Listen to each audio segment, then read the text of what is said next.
So I'm going to talk to you a little bit about revision procedures today. So here at Jefferson, we end up seeing a lot of complications, and that's just the way it is, especially when you're at a university hospital like this. And my thinking recently about revision surgeries, it's a weird situation because patients have paid for things. In the past, it didn't necessarily turn out like they liked it, and now they're coming to somebody different, and it's a significant cost secondarily. One thing I would say is that I would encourage anyone considering having any cosmetic surgeries to really investigate who you're having it with, make sure that they're trained appropriately, and ask to see before and after pictures and make sure you're comfortable and on the same page with what they're recommending. One thing we see a lot of is revision rhinoplasty, and there are things that can happen to your nose that are just horrific, and I've seen a big string of this recently.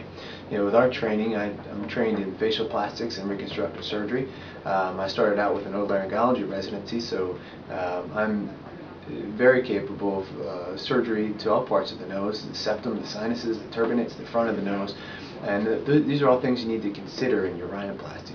You can't do changes to the front of the nose without considering what's going on in the nasal cavity and addressing those appropriately. As far as revision surgery goes, with our training, I do huge reconstructions of the nose and reconstructive surgery. So this sort of helps me when I'm thinking about doing a revision rhinoplasty. I'm well versed in harvesting grafts, rib grafts, cartilage grafts, ear grafts, and I use all of these to rebuild noses that have been decimated by previous surgery.